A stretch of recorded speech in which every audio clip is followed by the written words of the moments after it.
Hello, everyone. Welcome again here to our weekly live section. It's so good to be here once again.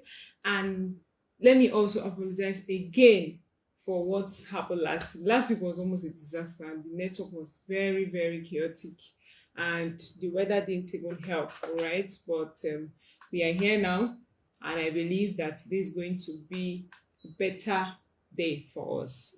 Okay, so today's conversation is, of course, where we started off from yesterday, and we are just last week rather. We're just going to continue on that trade and get this conversation going.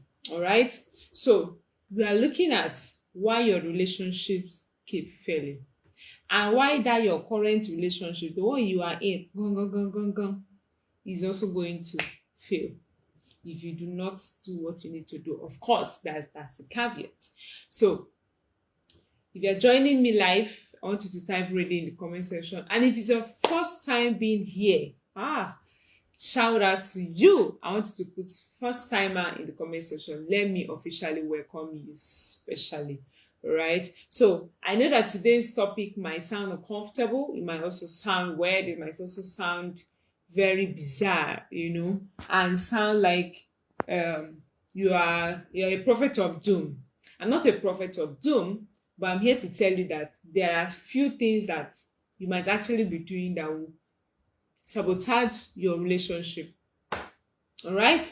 So, and if you're a woman here, I want you to go and invite your friends to this conversation, because this is something that every lady needs to hear, need to understand, and need to begin to look out for. Because sometimes we make this mistake, we don't even know that we are making them. We don't even understand that these mistakes are going to cost us the relationship that we are in. So notice that I didn't say why relationships fail. I say your current relationship will fail again. This is because many people, you know, the many people think that the problem is about the relationship, or that they are going to get into another relationship. But the problem isn't that they can't get a relationship. The problem is that they keep repeating the same mistakes they made in their previous relationship, the same pattern, the same. And of course, if you repeat the same pattern or the same action, you get the same outcome and result. All right. So just like in every case, what you give in is what you get out. So garbage in, garbage out. And they say that insanity is doing the same thing over and over and expecting a different result. So if you've been doing something that is not working, and you have tried it over and over in different relationship, it is time to do something different. It is time to do something new. It is time to take a step back and ask yourself, what can I begin to do differently that I've not been doing? Which is what we are here for. So I'm going to be sharing with you 6 mistakes that most people or most women make in their relationship, or you might be making in that your relationship, that might cost you your relationship eventually. And then we'll look at the things you now need to begin to do in order to avoid that relationship being ruined again. Because you can have different people and yet have the same result, the same experience. So it's really not about the person you are in relationship with. You can have different person, you have the same drama that you had in the previous one. You can have a different relationship and then experience the same heartbreak.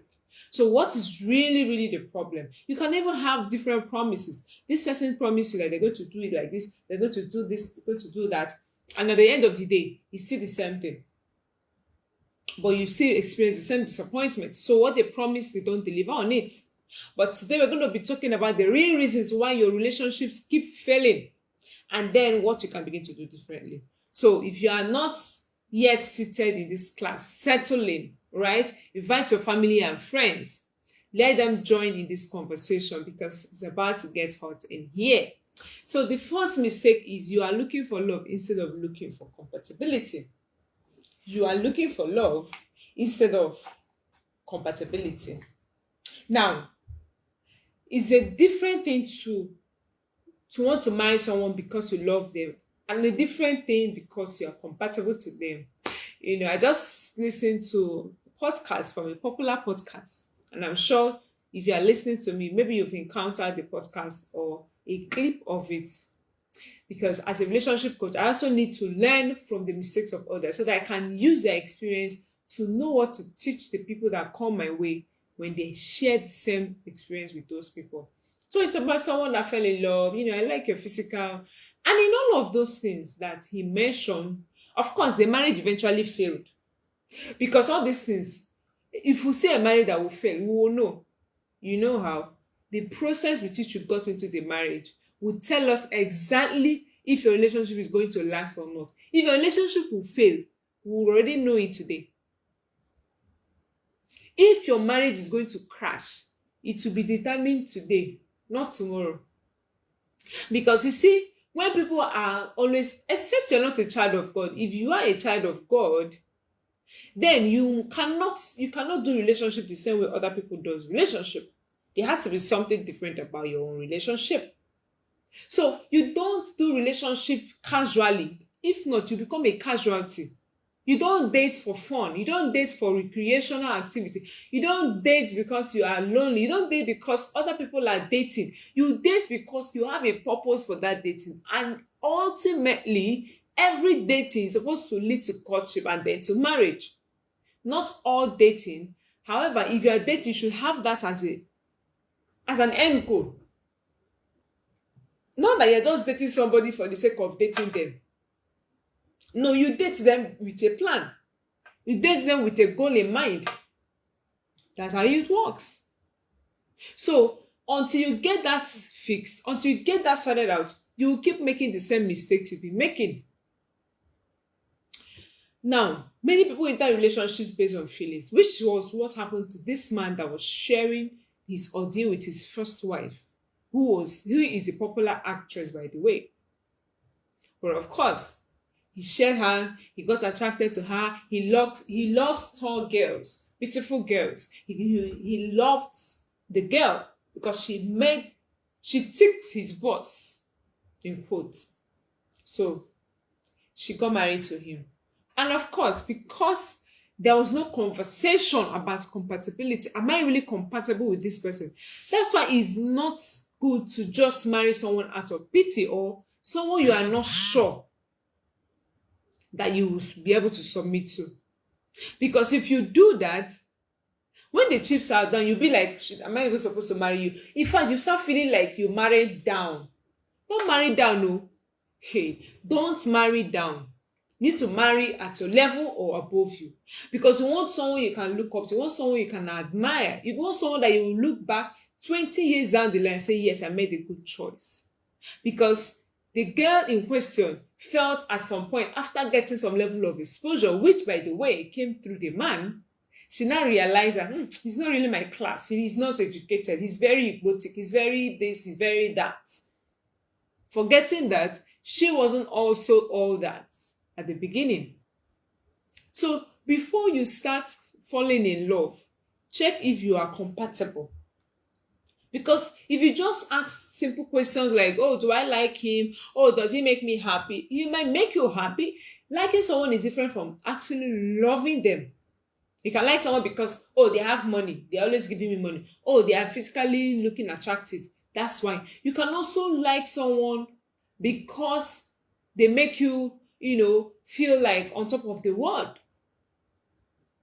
But you may not even love them without even you don't love them.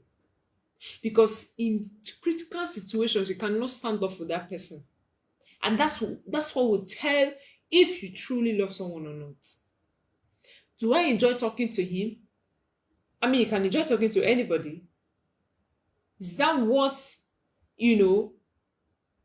relationships are really supposed to be about? Especially marriage relationship. If it's colleague, I mean, you can say, I don't like talking to him. That's why I'm still talking to him. But when you are talking about dating, when you're talking about relationship that you want to lead to marriage, and your own wala is that the person does not make you happy. Anyways, this conversation is not supposed to be too long, so I'm going to dive straight and move. Now, these questions that I mentioned that you might be asking are valid. They are not normally bad on their own, and they matter, right? However, If you're going to have a successful relationship, you need to ask much more than just that. There has to be more than just, do they make me happy? Is this and that happening? To asking, do we share the same values? You don't like drinking, but you are relating with someone that drinks. My dear, are you sure you are thinking properly? I see so many girls. They say it doesn't really matter. I'm a church girl. It doesn't affect my church girlness. It doesn't stop me from doing what I want to do. He allows me to do what I want to do. But what you fail to ask yourself is, in this whole thing, right? Am I able to say that comfortably that we are aligned in terms of our values? Because if you do not consider those factors, you are going to make a mess of your life. If you're just going by what you feel like, if you're just going by, how this person makes you feel without checking the values that you have, then you'll be in trouble. And when the chips are down, you will realize that you just made a huge mistake. And I don't want you to be in that place. I want you to be proud of yourself and say, yes, I made the right choice. I did the right thing. I was able to do the things I'm supposed to do, and not that you are just relating with this person from nowhere. Do we agree on marriage? Those are the questions to ask. Because if I want to marry, but this person doesn't want to marry, and my motive of wanting to date or dating them is so that we can marry, that means there's no point for this relationship. The relationship is baseless. If the person is not seeing you as someone they want to marry, and you are the only one seeing them as someone you want to marry, my dear, you're on your own. You are literally on your own, because you are not going to make any headway with that. Do you agree on children? Does he want children? Do you want children? Do you agree on your faith? Do you share the same faith, the same belief? Because I wonder why people will think that their faith will not matter as far as we love each other. It matters. It really, really matters, because you're going to have children who will depend on you to build their own faith. And if your faith is not built up, then how are you going to do, how are you going to help them? How are you going to strengthen their own faith? How are you going to root them in God to make them to stand strong in their faith? How?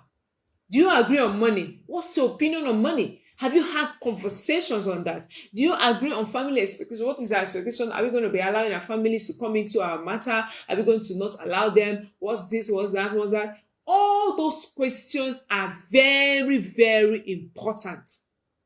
Very important.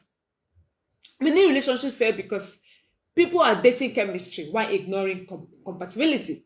So your mindset is just, let us just be there. Let us just be doing what we want to do.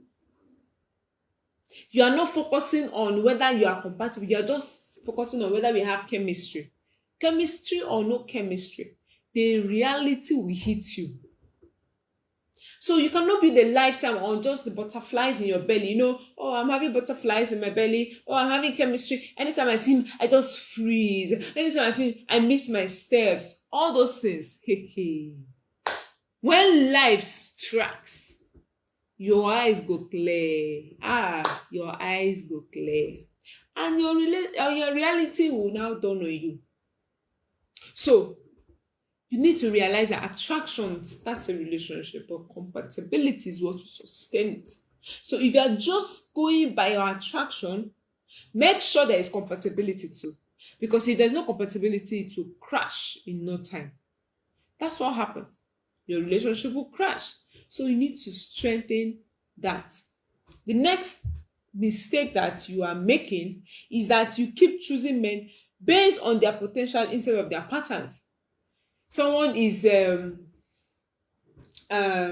very wealthy. He has money. Like in the story I told you I watched, the man was obviously doing well. at least better than the girls, right? The girl's family, right? She came from, according to him, not me. He was saying that she came from a wretched family. They don't have anything. She couldn't have gone to school. She couldn't have afforded any lifestyle that she had except for him. So in essence, he was saying that he was the one that gave her the life that she has now. He gave her the life that she has now, and she now felt he's no longer my class. He's no longer meeting me where I am. You know, that kind of thing. So she wasn't looking at the car, and the man also wasn't looking at the character. He was just looking at the potential. He was just looking at the physique. She's very beautiful. She's tall. She meets my standard. You know, as I didn't go to school, let me marry someone that will go to school for me. And you think that that's enough to sustain a relationship. Eventually, she left. So the potential was no longer enough to keep her. She needed to have been kept by character. One of the biggest mistakes young women make is falling in love with a man who, who could become. You are looking at, oh, he's going to be like this. He's going to change to this kind of person. He's going to be doing this kind of thing. He's going to, go to this kind of place without looking at his present. What does he do when he's upset? How does he handle tough situations? Or is it just about the physique, the physical things that you see? The fantasies in your head, is it feeding your fantasies and you think that that's all there is? So you start dating a man's future instead of his present. Yes, I know you need to see beyond what a man is today. That's the place of vision. That's the place of assignment, understanding assignment, and ultimately the big goal, which may not be so visible right now, even for the richest of man.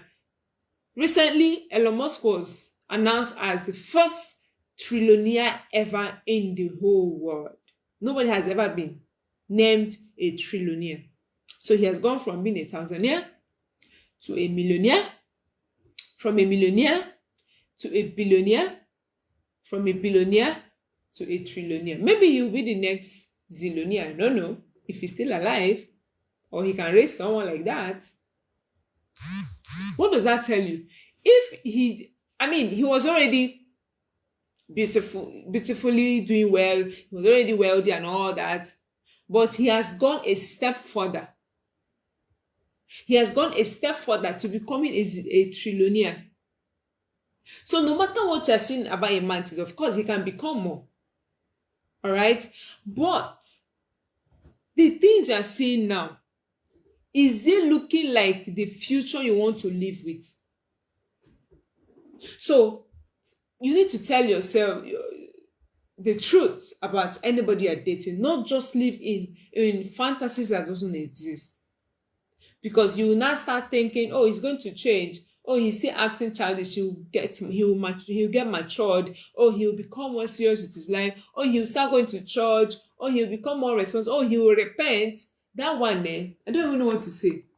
If you're a lady here, you're hoping that the man will repent and start going to church, and that for you is why you're going to marry an unbeliever as a child of God, you are destroying. You are just going to make a mess of your life. You are. So he might change. He may not also change. So when he doesn't change, what will happen? Because you need to understand that character is what a person consistently demonstrates. His pattern is what he is known for. The things he does on a daily basis, on a regular basis. While his potentials are what you are hoping that he will become. Oh, he will be this. If you are building a relationship based on hope, instead of the evidence on ground, instead of results, if you are marrying a man that has anger issues, you are hoping that he will stop having anger issues when he marries you. You are taking a big risk. Yes, you are. So in order to avoid that, make sure that you go back to the drawing table and ask yourself, did I really start dating this man for his potential or for his patterns. Now, that person you are dating, let me ask you, what has he consistently shown you? Not what he has promised you. What has he consistently shown you in this your relationship? Don't dwell on what he promised, what you are seeing on the moment. Now, the third mistake is that you choose your current relationship without healing from the hurts of the last relationship. Some of you just go from one relationship transfer like when you're switching NEPA and generator or NEPA and inverter, whichever one you're using. You go from here down, you go from here up. As soon as they finish breaking your heart in this one, you are using the next relationship to mend the other heartbreak. You don't even consider, should I slow down? Should I take my time? Should I go into this new relationship? Even the Bible said that you don't put a new wine in an old wine skin. There is a reason for that. What did the Bible say will happen if you do that? It will burst. The new wine, the new wine will burst in the old wine skin. You get a new wine, you put it in a new wine skin. Because if you put a new wine in an old wine skin, it tears up. It will get busted. So because of the strength of the wine, there has to be strength on the skin of the wine skin so that it will match up. Don't carry your broken self into a fresh relationship. You destroy yourself. Because unhealed hearts can never produce healthy relationships. Instead, they create or produce unhealthy relationships. So if you are going with the hurt that someone did to you, the trust issues that you had in your previous relationship, the abandoned needs that you couldn't make, that was not met, the cheating that happened in the relationship, the fears that you have because of what has transpired, the insecurity that you still live with because of how the person treated, all of those baggages, you carry it from that relationship. I had the mentee telling me that she wants to break up with the person she's dating with, and they're supposed to have gotten married if things worked out the way it was supposed to be. For some reason, they couldn't get married last year, so they moved it to this year, but they have been back and forth. And she told me she wanted to break up. I told her, if you're going to break up with this person, you need to also learn that you will give yourself time to heal. Don't break up with him today and I hear tomorrow that you're already dating another person. It doesn't work like that. You will give yourself time to heal. You're not going to jump from one boat to another boat. You will take time. Evaluate what happened to you. Be alone. Because some of you are scared of staying alone. You are scared of standing alone. You cannot say, from one relationship you are moving to another one. Because to you, loneliness dey scare you. You dey fear you well. You dey fear to stand alone. And you think that is the best thing you can do for yourself. Let me tell you, if you don't heal, whatever that broke the first one will break the second one. Because even if the person you are going to date with now is not a cheat, you will start painting pictures. He doesn't pick your call. He's cheating on me. He said he's going to come by 1. He has not come in 1 hour, 30 minutes. He's cheating on me. He has gone to do this thing again. You start reliving the fears of the past relationship on the current one. So that's why you need to heal. That's why you need to take your time and digest, reflect on what happened in the past relationship. Ask yourself, what did I do that contributed to the failure of this relationship? What could I have done differently? What is the dynamics of the relationship I am doing? How can I become a better person so that the next person I encounter will have a better version of myself and not the old version of myself? Do you sit down to do that? Or you just move from one ship to another? With your baggages, with your bad character, with your bad behavior, you carry it and enter another one. And your trauma, if I will put it like that. Because you might be sabotaging something good. Because the current person you are dating might actually be a very wonderful man. But because of your mindset, because of the way the other man treated you, you now say, I'm going to show this one shaggy. Unknowingly, you will not know it subconsciously. The man will be talking to you, be talking anyhow, you'll be talking back, you'll be calling all sorts of names. And because he's a good man, you take advantage of that. He'll be tolerating all your nonsense, all your bad behavior. You will stop. You will not even stop. And you think it's normal. You are living your past hurt. You are reacting to your ex, not the current person. You are not even dating. In fact, when you go into that new relationship, you will not be dating the person. I know. You'll be dating the previous person that you dated. You'll be dating your ex. You are in a current relationship, but you are dating your ex. So whatever this person is doing, you are hearing the voice of your ex inside. He's talking and you are thinking, this person, that's how this other person did though. That's how he was talking to me that time. That's how he now saw this girl. If he now greets a girl, you'll be like, are you sure he's not planning to cheat on me?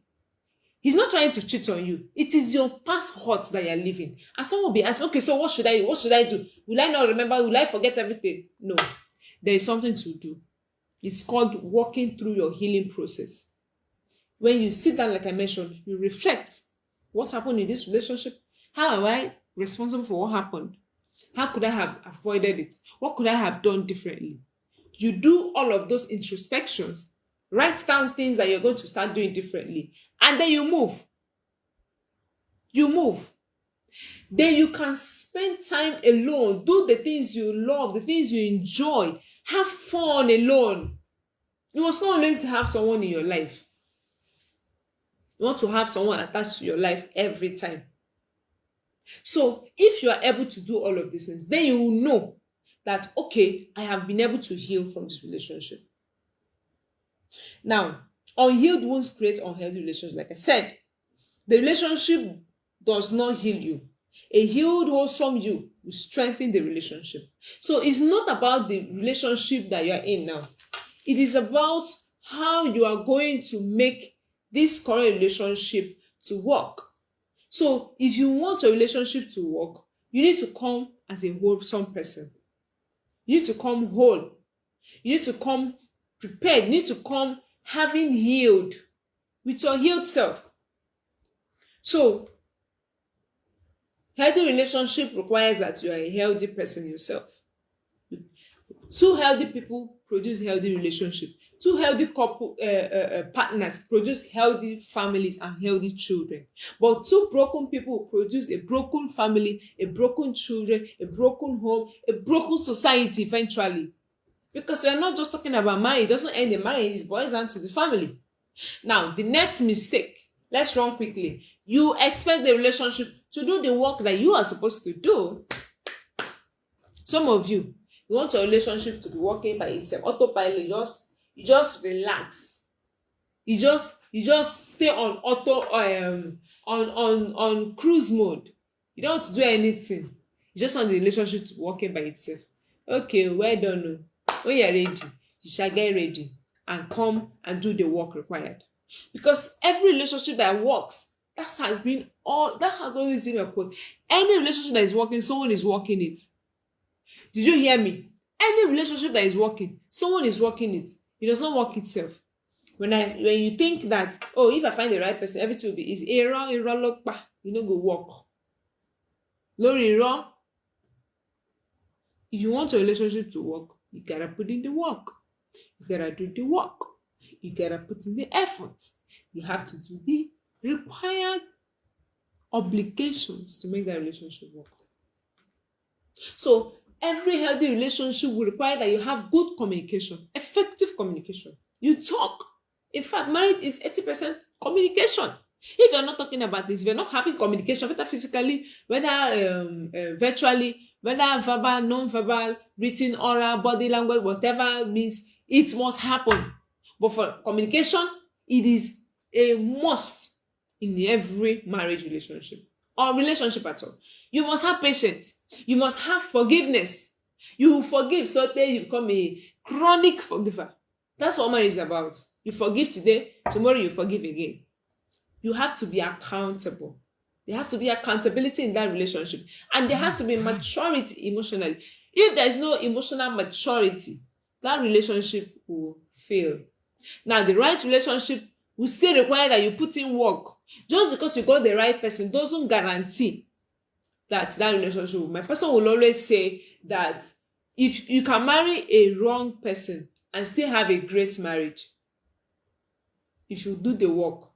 You can also marry the right person and still have a failed marriage. So it's not enough to say, okay, like I'm teaching you now to find the right person here. Yeah, it's okay. But if you just find the right person and you don't go ahead to do the work with the right person, your marriage will still fail. That relationship, it will still fail. It will.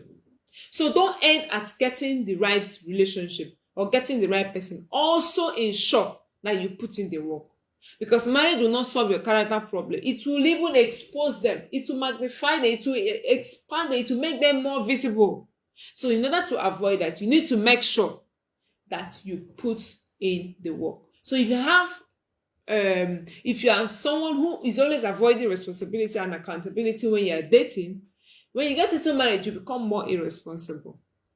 The fifth mistake, I'll rush this fifth and then the sixth. You are ignoring red flags because you don't want to start all over again. Some of you, oh, I've spent 5 years in this relationship. Oh, I've spent 6 years in this relationship. Oh, I've spent 7 years in this relationship. So therefore, I cannot start again. Even when you should stop, even when you should actually say, no, enough is enough. I have to move on in this life. I have to leave this relationship. It's not serving me again. You just stay there. I know it's a painful one. I have encountered people that struggle with it. People that eventually say, I have invested so much, let me just marry him. And I'm looking at them like, you want to marry because you've spent years? Do you know that you have more life inside the marriage than you have outside? That is, if you have lived 30 years, you live 30 years before you got married, and you have 50 more years to live, you're going to spend that 50 years with the person, which is bigger than the days of your single.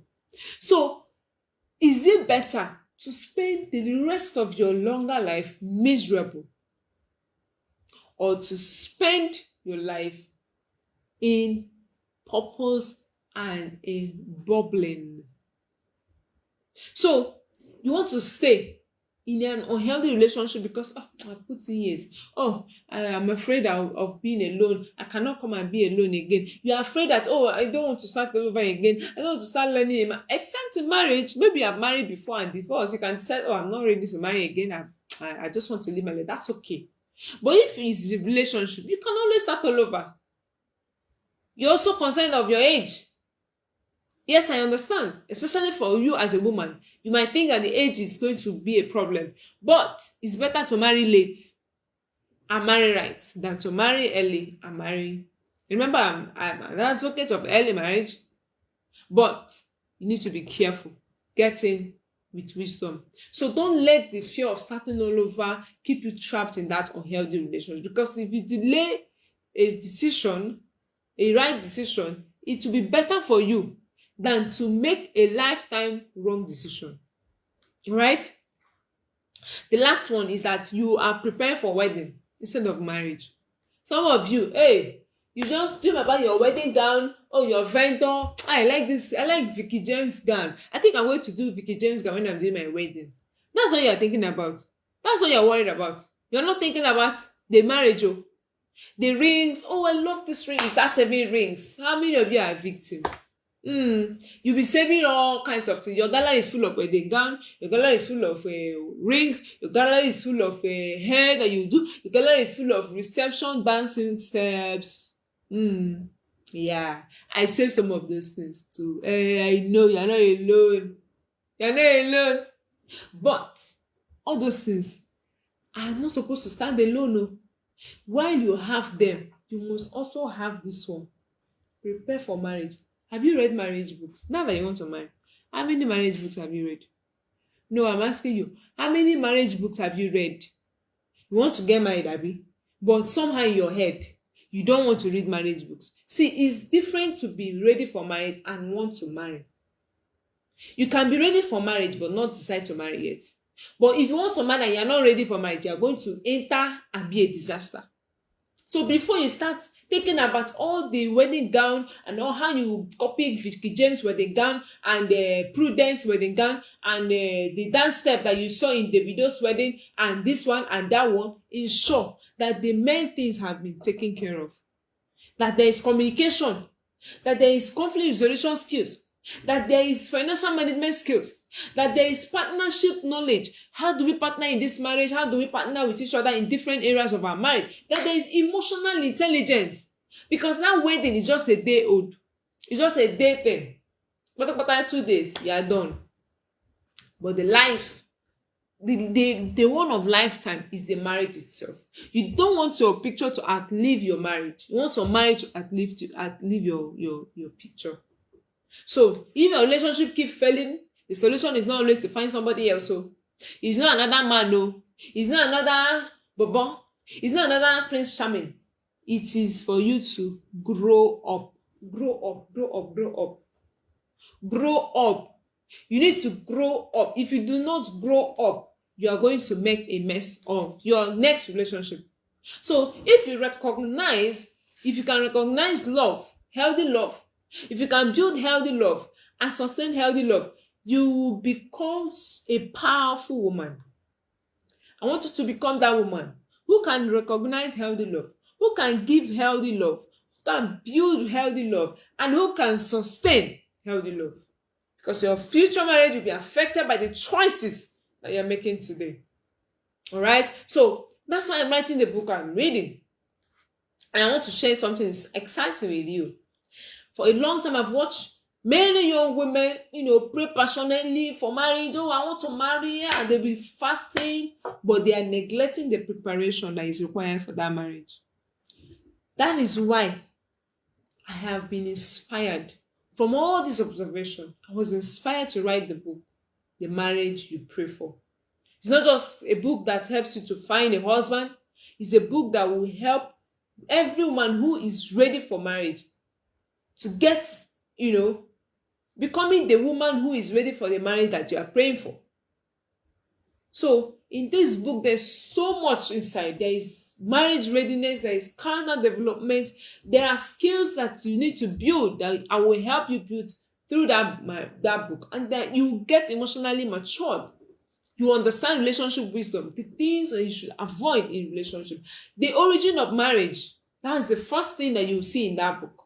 The common mistakes that destroy relationships that you don't even know, and then practical stuff for building a strong foundation before marriage and in the marriage, and how to be a parent. Yes, because beyond just being couples, you need to prepare to be a parent. That's part of what this class is going to be teaching you. So if you're interested to get the book released, to get updates on the book release, to join the wait list of people who will get the book, who will make the pre-order, because there will be a flash sale, and then there will be pre-orders. We have pre-order 1, 2, 3, and then until the launch date. So if you want the book, just type "I want the book" in the comments, or send me a DM, say "I want the book," and I will share with you details on how to join, the wait list and be in that group for that book. Because this book is going to be my first masterpiece. I've written a book before, but it wasn't centered around me. It was just, it was hit. But this is the one that is centered on marriage, right? And I poured my heart. It took me a lot. We are doing the finishing touches, but you need to get the pre-order now so that you don't miss it. So I want to invite you to be in the wait list. Send "I want the book," or just send "book" in the comments, or wherever you're watching this video from, and we'll share the details with you. Don't forget, I am Coach Christy Ikedeze, and I help young women prepare for marriage with confidence, wisdom, and readiness. Avoid any mistakes, silly mistakes that people do in relationships. So I'll see you again in our next section. Until I come your way again, take care of yourself, and see you in our next conversation next week. Same time, same place, same coach next week. I hope you're loving my popping and my glowing. Yeah, we're taking care of our skin, and the skin is skinning. Yeah, the secret is water, nothing serious. So if you're not taking water on your own, you want to have your skin glow, I take water and I avoid makeup. You see me, I don't used to wear makeup every time like that now. It's simply because I want to tell you that you can be beautiful even without makeup. Conversation for another day. All right, see you guys next week.